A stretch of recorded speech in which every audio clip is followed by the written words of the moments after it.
Morning, guys. Glad we can all be here together. And we've all been in a situation where something needs to be done, or suddenly something happens or spills. And in that moment, everyone realizes they're busy in a different direction, right? There's a mess on the floor, a task that needs volunteers, and this thing that everyone sees, but no one's claiming. And there's kind of this unspoken thought in everyone's head of, that's not my job. But when we look at our passage from Mark chapter 1 today, we're not going to see Jesus handing out job descriptions. He's not assigning roles or titles or forming committees. He simply walks up to ordinary fishermen and says, "Follow me."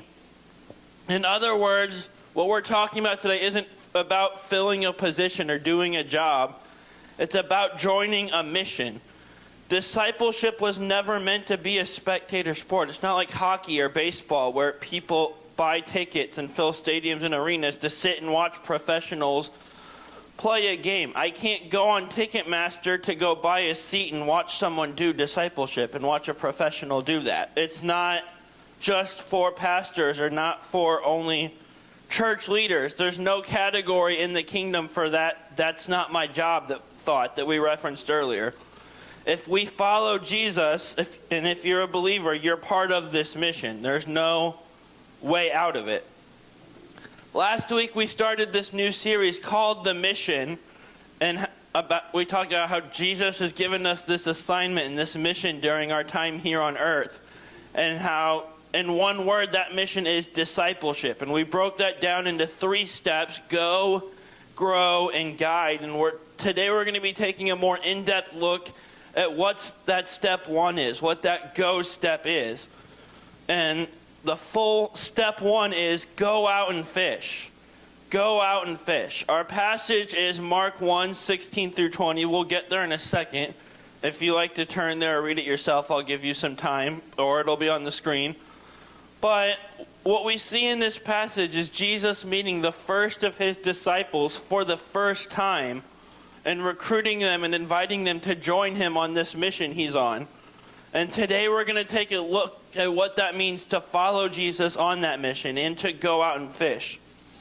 So diving into our passage, which, like I said, Mark 1, 16 through 20, it says, "As he passed alongside the Sea of Galilee, he saw Simon and Andrew, Simon's brother, casting a net into the sea, for they were fishermen. 'Follow me,' Jesus told them, 'and I will make you fish for people.' Immediately they left their nets and followed him. Going on a little farther, he saw James, the son of Zebedee, and his brother John in a boat putting their nets in order. Immediately he called to them, and they left their father Zebedee in the boat with the hired men and followed him."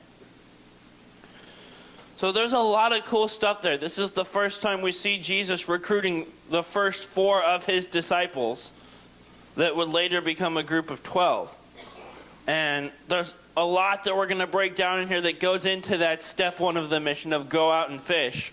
But the first part we're going to talk about is search for Jesus. We need to search for Jesus. One thing I want to point out here is that Jesus initiated these encounters. He didn't see fishermen and then just stand on the beach and wait for them to stop what they were doing and approach him. He approached them, but the other thing is they had to respond also. They had to take that step and choose to follow him. When Jesus approaches us, we need to make the choice to follow him and go where he asks. And when it comes to approaching new people in discipleship, we need to initiate that conversation. There's things to be learned from both sides of that fact. Jesus met the disciples in their everyday lives, right where they were, and ministered to them and discipled them. We see him meet and talk to them while they're fishing and doing their job. He didn't require them to be in a church or any sort of religious setting. We need to remember that when we're trying to make disciples and bring people into the kingdom, meet people where they are in their lives, and don't require them to come to us. Discipleship begins with proximity, and that's a big one. I'll say that again. Discipleship begins with proximity. In order to carry out this mission we've been given, we need to start by being close to Jesus, and we need to be close enough to hear him when he calls us and to hear where he's telling us to go when he points us in a certain direction. We need to make sure we have and are maintaining a relationship with him that involves that level of closeness and intimacy. I mean, how can we ever reach a point where we are mentoring others about how to grow closer to God and stay close to him, which is a future step in this mission?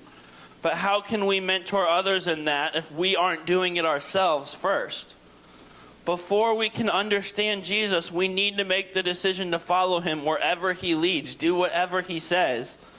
But we can't follow him from a distance. We said a bit ago, it requires closeness and proximity, but it also requires action.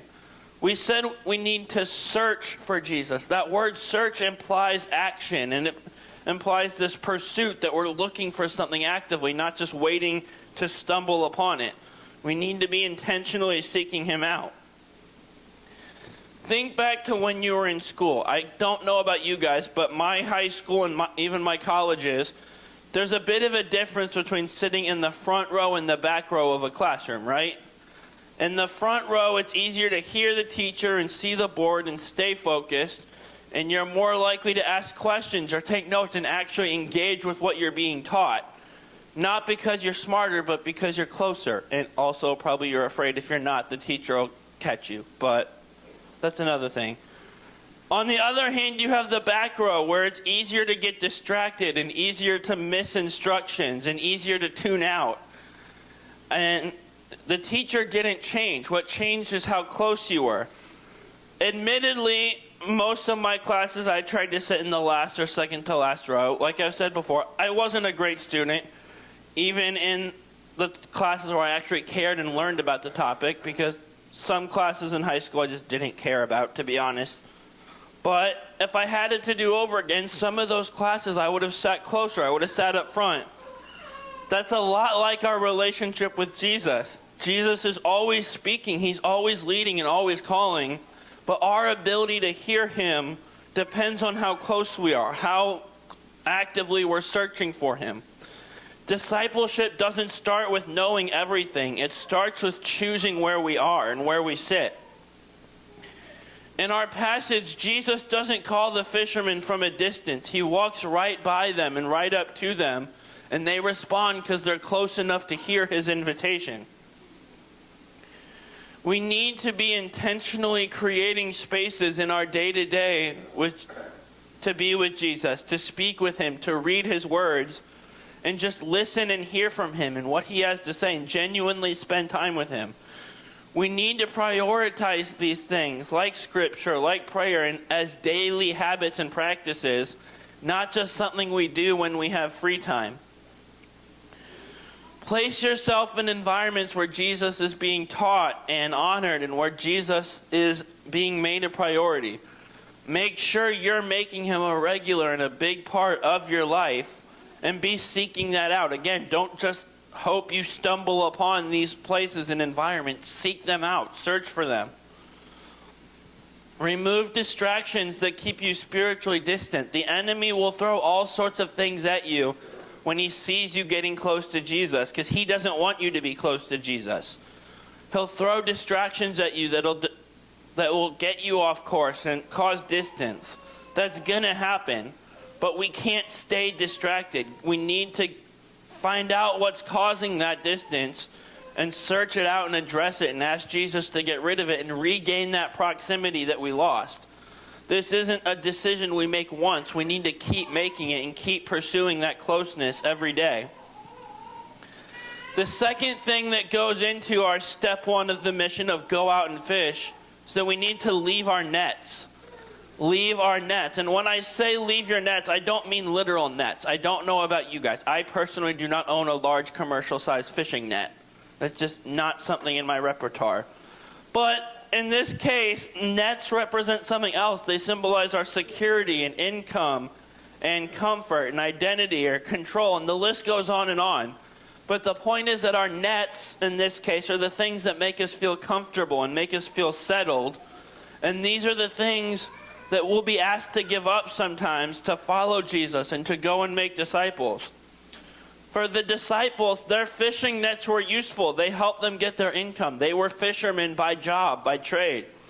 But those nets limited where they can go. Jesus told them to leave the nets and follow him, and he led them to places they never would have gone without him, and their lives were changed forever for the better. A lot of times we're afraid to leave our nets behind and let go of that comfort and let go of that security because it's scary or it doesn't make sense or it feels a bit reckless. But here's the truth. When the disciples left their nets behind, it wasn't reckless. It was an act of trust. And it's the same thing for us. When we leave our nets behind to follow Jesus, we're not being reckless. We're showing an act of trust. And trust can be scary, but do it anyway. You won't regret it. Leaving our boats and our nets behind is a vital step in following Jesus and a vital step in this mission of discipleship that he's given us. And here's why that is. We can't truly follow Jesus while we're holding on to things that anchor us to the past. If you're on a boat and that boat drops an anchor down, the boat isn't going to be able to keep trekking forward in the water real easily. That anchor is going to hold it in place. This is vital for us to know and understand as followers of Christ, but also vital for us to tell people and help they understand when we go out and make disciples, and we go out and evangelize people and bring them into the kingdom. There's this story I read about this week about how monkeys are sometimes caught and trapped in certain parts of the world. And this is an illustration I found of it that I just thought was kind of cute. But these hunters, they don't use these cages or complicated traps. What they do is they take a hollowed out gourd like that illustration there and cut a small little hole in it. They'll fasten it to a tree and put something sweet like fruit or something in it. Whatever monkeys are attracted to. I don't know monkey diet very well. But they put something attractive to the monkey in the gourd. And that opening is just big enough for the monkey to slide his hand in. And what he does is he reaches in and grabs the food. And in grabbing that, he makes a fist. But the opening is too small. So now that his hand's in a fist, he can't get his hand out. Now, the key part is the monkey isn't trapped because the trap is strong or unbreakable or complicated. He's trapped because he refuses to let go of the fruit and pull his hand out. The hunter can walk right up to him, and that monkey will keep holding on to the food even though freedom is just one open hand away. That's exactly what we see happening in our passage from Mark 1. When Jesus calls the fishermen, he doesn't pry the nets out of their hand. He simply calls them to follow him. The nets only have power if they keep holding on to them. For many of us, the reason we feel stuck in our faith isn't because Jesus hasn't called us forward. It's because we're still gripping or holding on to something that once felt necessary, but it's not anymore. Comfort, control, security, identity. Like we said, that list can go on and on. But just like that monkey, our freedom isn't found by pulling harder. It's found by opening our hand and letting go. So let's do some self-reflection this week. Identify what our nets are. We're all human. We all have them. We all have something that we rely on for safety or comfort or security more than or as much as we rely on Jesus for those things. We're all human. We all have them, but we can't let them stay there. We need to find them. They'll hinder our pursuit of Jesus if we don't, and they'll hinder our ability to carry out the mission. We need to identify and find those and address them accordingly. We also need to work on finding and releasing any sort of habits or priorities or relationships that hinder our ability to obey Jesus. Choosing to leave our nets and follow him isn't a one-day choice. It's not something we leave them behind and then we're done and we're set. We need to keep making that choice every day and keep putting effort into it constantly. We need to be willing to say no to good things. A lot of times, as humans, we see good things and we jump at it. But our goal isn't good. Our goal is God's best. And like we talked about with Mary and Martha last year, sometimes good things can get in the way of the best things God has in store for us. Practice surrender even when the outcome is clear. There will be times, plenty of times actually, where Jesus asks him to follow somewhere where we can't see or where the path to get there makes no sense. Those are the times we need to trust him most and practice surrender most. I want to challenge everyone in this room, myself included, take one concrete step this week that reflects trust in Jesus, that reflects leaving the boat or leaving your nets behind. One concrete step. That's our goal this week. Our third thing that goes into go out and fish. We've searched for Jesus. We're close to him. We're leaving our nets behind. Now we need to go out and fish for people. Fish for people. When Jesus invites the disciples to come follow him, he didn't just change their profession. What he did was he redefined their purpose. When they started following him, they had a new purpose and a new goal in life, to go where Jesus goes, to take his teachings to the world. When we say go out and fish, and specifically fish for people, that means we need to live with an intentional focus on our purpose, which, as we talked about last week, our purpose is to go and make disciples, to bring more people into the family and into the kingdom. We can't go through life lax and unfocused, just floating around. We have an assignment. We've been given a mission. We had that Mission Impossible moment we talked about last week of this is your mission, should you choose to accept it. We need to be intentionally focused on moving that forward. Discipleship is always moving forward and always moving towards others. So we can't stay in our little bubbles and just our church here. We need to be bringing that good news out to the world. The good news of Jesus is the best news anyone could possibly hear, and there's so many people in the world that haven't heard it. How can someone have a chance to accept Jesus as their Savior and spend eternity with Jesus if no one has told them the good news that that's even a possibility in the first place? We need to go out into the world and make disciples and point people towards Jesus. A lot of times we may think God can't use us for this purpose because we aren't a good speaker or aren't this or that or we're too ordinary. But here's my encouragement to that. Look at stories we've talked about like Rahab and Mary. Or look at Moses, who God used for big things, even though he had a stutter and had killed a guy. There's so many stories like that throughout the Bible. But the point is, with this encouragement, God uses ordinary people to reach others and for his purposes all the time.